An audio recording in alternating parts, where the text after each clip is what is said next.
All right. Now let's look at another issue. The use of illicit drugs has become a pandemic in most societies, hence the need to address the root causes. The personnel of the National Drug Law Enforcement Agency, the NDLEA, are unrelenting in their crackdown on drug abuse, and the efforts are yielding results. The NDLEA said it has arrested about 5,901 persons, drug offenders actually, and that includes 46 drug barons in the last 3 years. Speaking at the inauguration and handover ceremony of an operational facility built and donated by the British government to the NDLEA in Lagos, the chairman of the agency, Brigadier General Babafemi, retired, explained that within the period, the agency successfully prosecuted and convicted 9,034 of them. He also stated that they seized more than 7,561 tons of illicit substances from offenders. All right, so that's actually 50,901 drug offenders, conviction of 9,034 in 3 years. We'll be having to join us for more on that. The spokesman of the NDLEA, Femi, Babafemi, for more. But in the meantime, let's talk here in the studio. NDLEA recording some progress in the fight against drug abuse in Nigeria. How do you assess them? They always say that we need strong institutions, not strong individuals. The case of the NDLEA is a cogent example that strong individuals can make a big difference in strong in institutions, because other people had been at this NDLEA before, but no one can deny that General Babafemi has made a big difference. And it's not as if he brought in a set of staff. He brought in his own staff. He's using the same staff that were dysfunctional, that did not record so much progress. It's all about the leader, how a leader leads.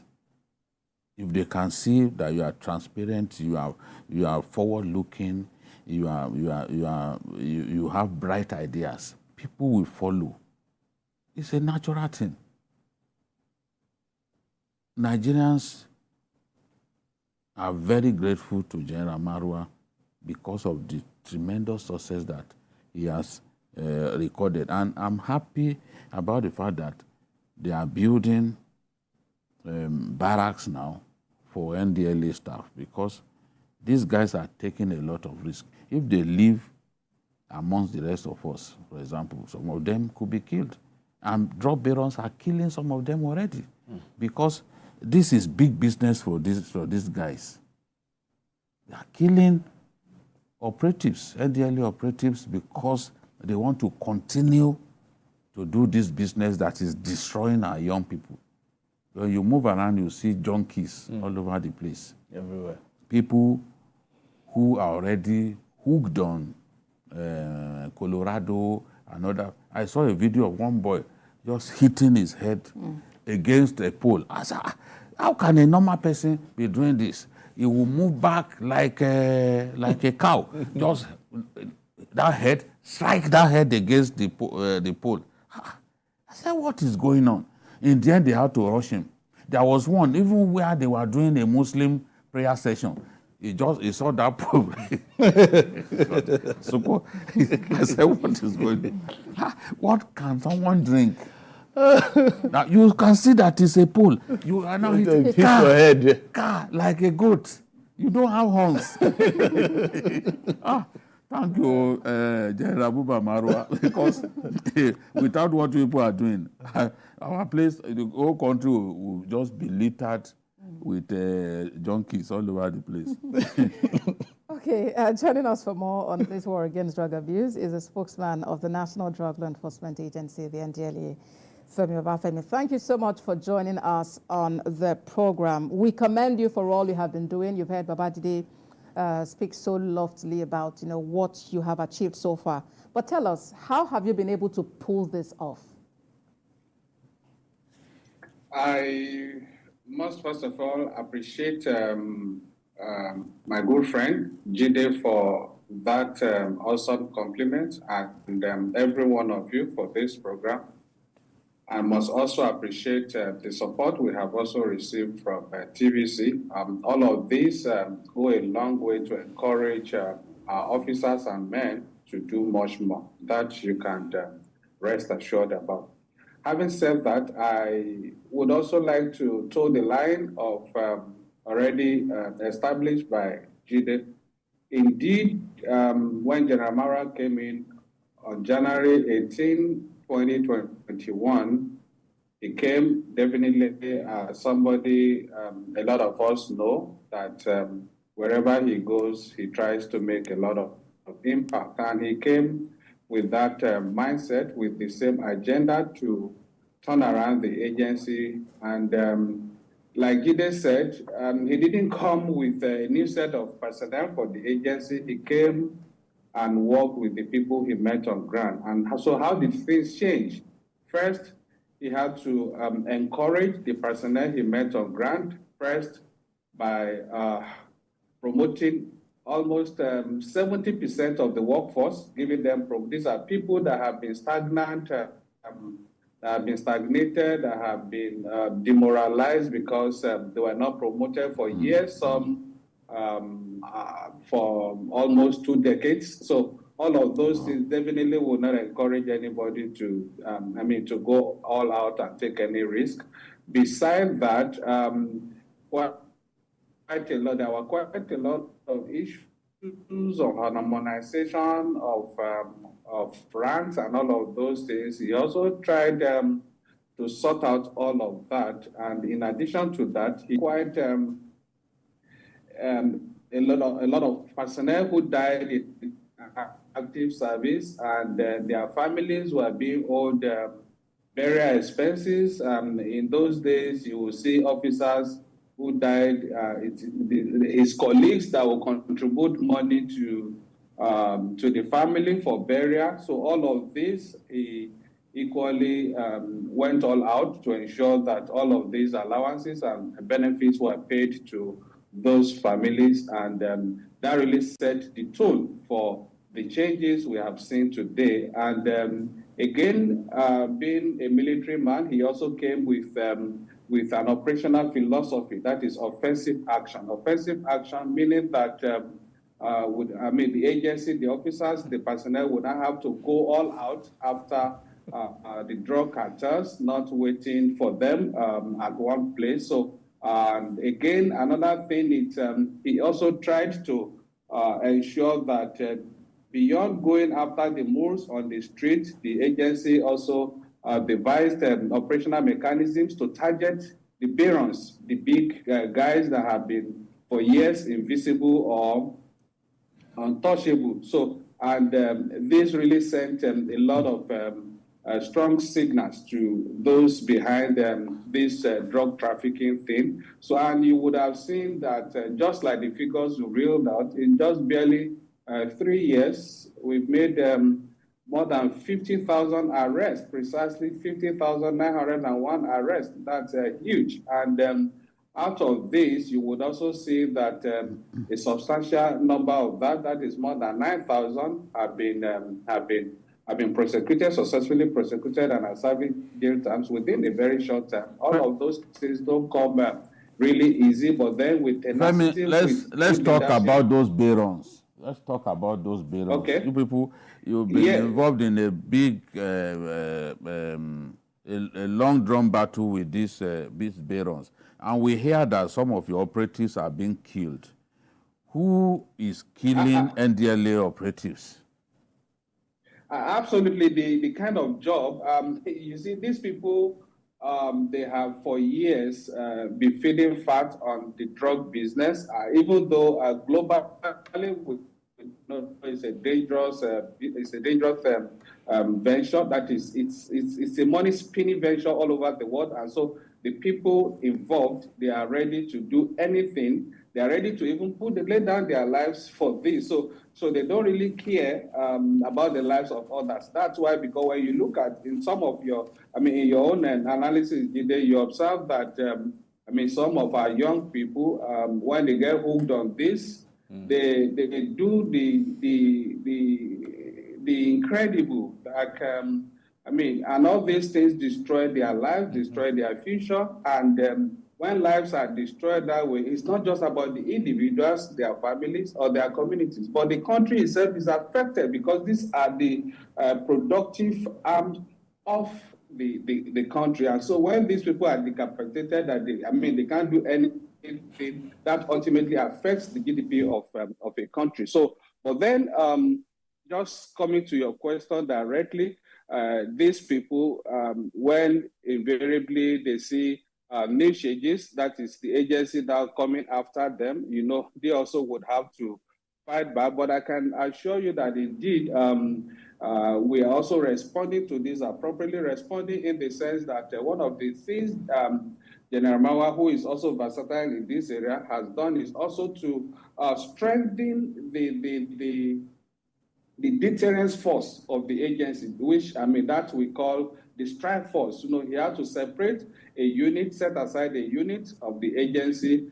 He trained them very well and empowered them with adequate arms and ammunition. And even now, they go out in armored vehicles, especially when we have to go into difficult terrains, especially right deep into the forest, where quite a lot of plantations, processing and production of illicit substances are going on. So, and that's where, in most cases, they come under heavy attack, because these people also, they groom their own militia, they arm young people to be able to ward off any invasion or any raid from law enforcement agencies like the NDLEA. But then, in recent time, you would have seen that indeed we've tried as much as possible to build up the deterrence force, and also protect our people, because that is very key, that's very important. That's notwithstanding, you still have, it's a risky job, so you still have some incidents where men are wounded or killed. And just like you rightly observed, is one of the great things that government has also done for the agency by providing them barracks in parts of the country. All those barracks are coming up as we speak, and I'm sure that at the first year anniversary of President Bola Tinubu, some of those barracks would would be commissioned, I hope, because I'm very sure that a number of them have gotten to over 90% occupation for commissioning. So that's a good one, because in the years past, you see the same officers and personnel going out to go after these barons and traffickers, and at the end of they're coming back into the same communities to stay in their, to stay there, and that really makes them. I have seen quite a number of that across the country, and that was the whole essence of pushing for the barracks. So that when these people go out to face these drugs and traffickers, at the end of the day, an enclosed and secure place, and as well, when they are also done at the close of work, they can also have a safe place to return to for their own safety and the safety of their families. So that is something that we're glad that is happening at the moment, with the barracks coming up in parts of the country to secure, and also, to secure the officers and personnel of the agency as well as their families. Femi, and that, I can also tell you, talking about, really boosted the morale. Let's talk about Colorado. Let's talk about, I'm really concerned about Colorado. How does it get to Nigeria? From your findings, where exactly is this extremely dangerous drug coming from? Yeah, unfortunately, it's a strain of cannabis that is not produced here in Nigeria because of its synthetic nature. What we have here is the cannabis sativa. That's the one we see on the street that our people take, that we call Igbo or ganja or Indian hemp, all of those things. Those ones are, even though they are bad, they are equally bad, but they are not as harmful or as dangerous as this Colorado, which on the street, it's also called Colos. That's the one that really, it's also almost the same thing as loud. They are synthetic, meaning that they have been processed. They are not natural.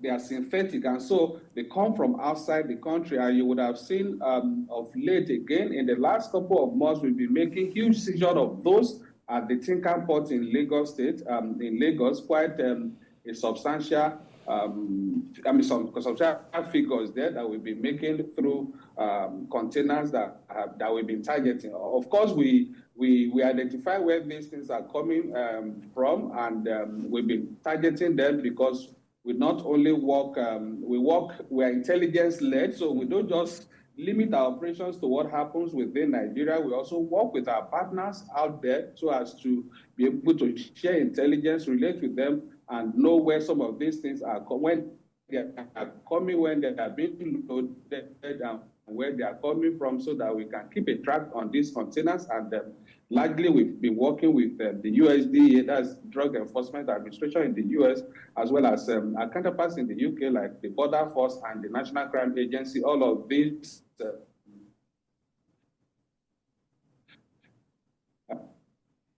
international partners have been very supportive and